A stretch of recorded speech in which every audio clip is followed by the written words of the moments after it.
இறையேசுவில் அன்புமிக்க சகோதர சகோதரிகளே, ஆரோக்கிய அன்னையின் அன்பு பக்தர்களே, இரண்டாம் உலகப் போர் நடந்து கொண்டிருக்கக்கூடிய அந்த சமயத்திலே பலர் அவற்றில் கொல்லப்பட்டார்கள். அப்படி கொல்லப்பட்ட அந்த நேரத்தில் பல குழந்தைகள் தங்களுடைய தாய் தந்தையர்களை இழந்து இருக்கின்ற பொழுது அங்கு இருக்கக்கூடிய காப்பக உரிமையாளர்கள் அந்த குழந்தைகளை எல்லாம் எடுத்துக்கொண்டு தங்களுடைய காப்பகத்தில் வைத்து பாதுகாத்து வந்தார்கள்.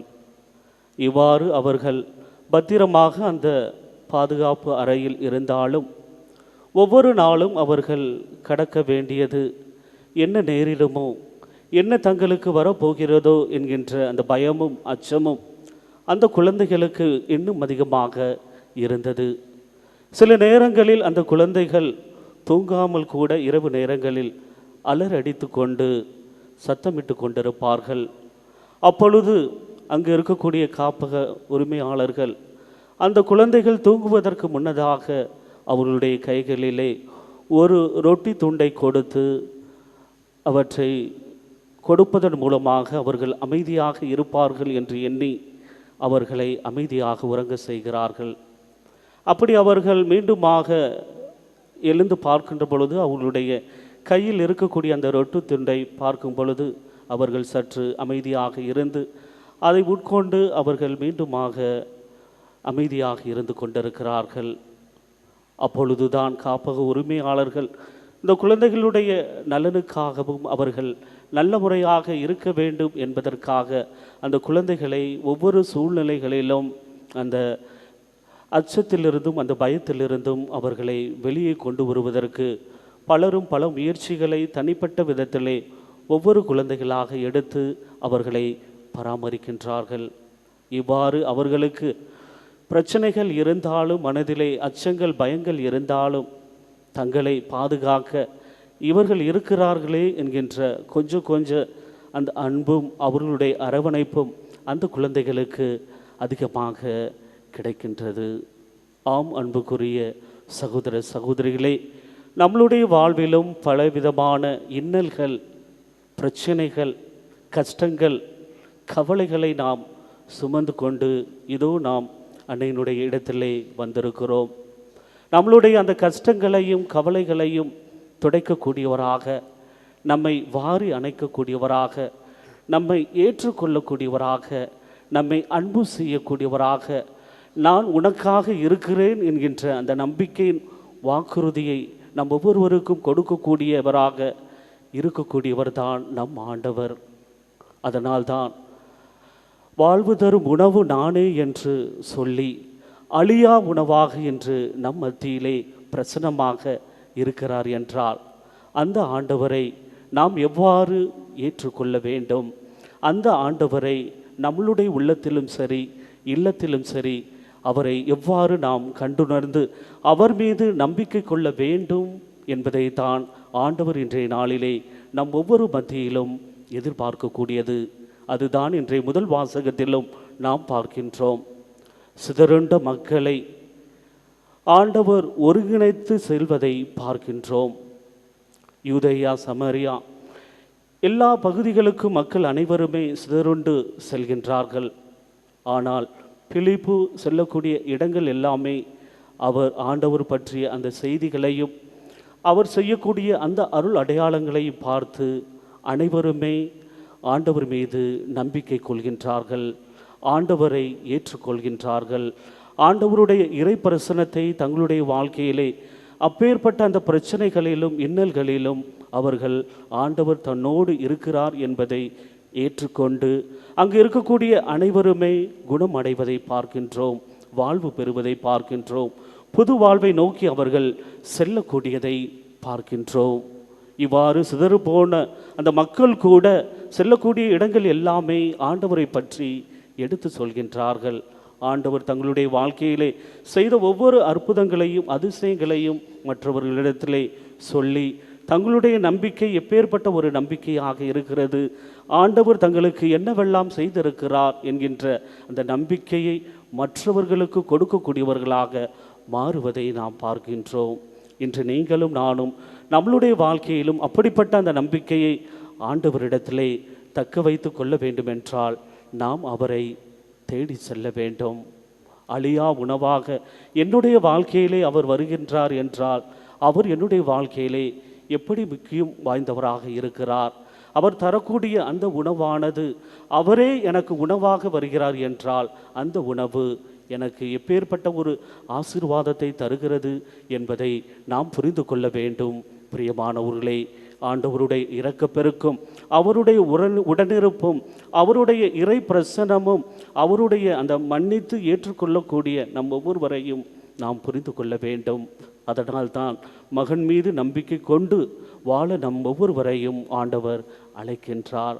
அந்த மகன் தரக்கூடிய அந்த உணவானது நம்மை எல்லா விதத்திலும் திடப்படுத்தக்கூடியதாக, வலுப்படுத்தக்கூடியதாக, நம்மை எல்லா சூழ்நிலைகளிலும் இருந்து ஒருங்கிணைத்து அவர் நம் வாழ்வில் இருந்து நம்மை சிறப்பாக செயலாற்றக்கூடியவராக இருப்பதை நாம் பார்க்கின்றோம்.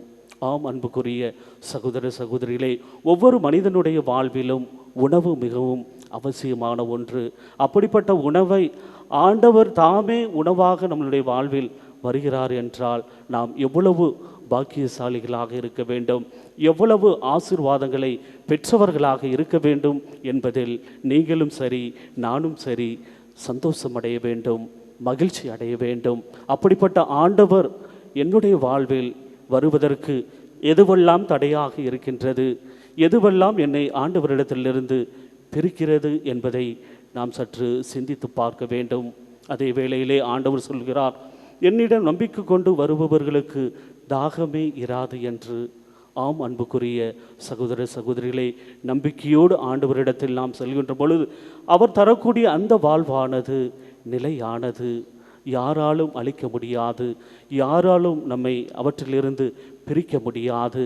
காரணம், ஆண்டவர் நம்மீது அதிக அன்பு கொண்டவராக, நம்மீது அதிக அக்கறையும் பாசமும் கொண்டவராக இருப்பதை நம்மால் உணர்ந்து கொள்ள முடியும். ஆகவே அந்த ஆன்மீக தாகத்தை போக்கக்கூடிய ஆண்டவர் வார்த்தைகள் மூலமாக மட்டுமல்லாமல் உணவின் மூலமாகவும் நமக்கு அப்பேற்பட்ட ஆசீர்வாதங்களை தந்து கொண்டிருக்கிறார். அந்த ஆண்டவர் தன்னுடைய சொந்த விருப்பத்திற்கு அல்ல, மாறாக தன்னை அனுப்பிய தந்தையின் திருவுளத்தை நிறைவேற்றவே வந்தேன் என்று சொல்வதையும் பார்க்கின்றோம். நம் ஒவ்வொருடைய விருப்பங்கள் என்ன என்பதை அவர் அறிந்திருக்கிறார். அதே நேரத்திலே நாம் தவறு செய்து விட்டோம், கடவுளுக்கு எதிராக நடந்து விட்டோம் என்று அவர் ஒருபொழுதும் புறக்கணிக்கவில்லை, யாரையும் தள்ளிவிடவில்லை. எல்லோரையுமே அன்பு செய்து, எல்லோரையுமே அரவணைத்து, எல்லோரையுமே பாதுகாக்கக்கூடியவராக இருப்பதை நாம் பார்க்கின்றோம். அப்படிப்பட்ட ஆண்டவரிடத்தில் நாம் நம்மை நாமே முழுமையாக அர்ப்பணிக்கின்ற பொழுது, முழுமையாக அவர் என்னுடைய வாழ்க்கையிலே இருக்கின்ற பொழுது, எனக்கு எத்தீங்கும் வந்தாலும், எந்த சோதனைகள் வந்தாலும் அந்த சோதனைகளிலிருந்து என்னால் வெளிவர முடியும் என்கின்ற நம்பிக்கையை இந்த நாளிலே நாம் பெற்றுக்கொள்வோம்.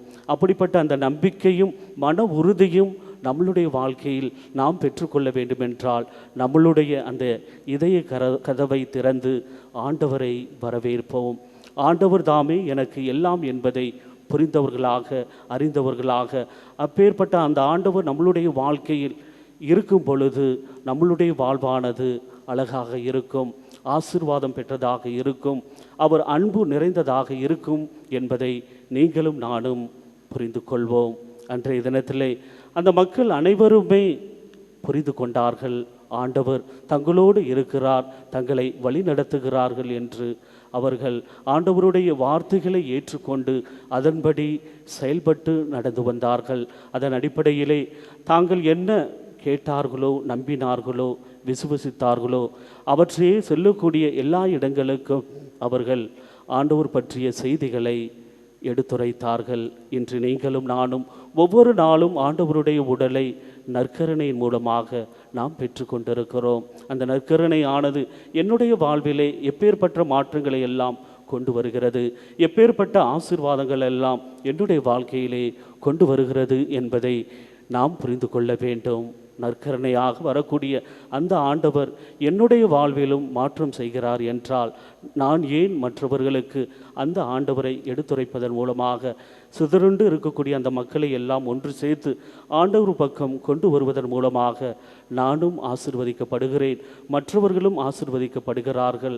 நானும் இன்னும் அதிகமாக நம்பிக்கையில் நிலைத்திருக்கிறேன், மற்றவர்களையும் அப்பேற்பட்ட அந்த நம்பிக்கைக்கு கொண்டு வருகிறேன் என்கின்ற அந்த ஆழமான எண்ணங்களை இந்த நேரத்திலே நம் ஒவ்வொருடைய உள்ளத்திலும் இல்லத்திலும் நாம் விதைப்போம்.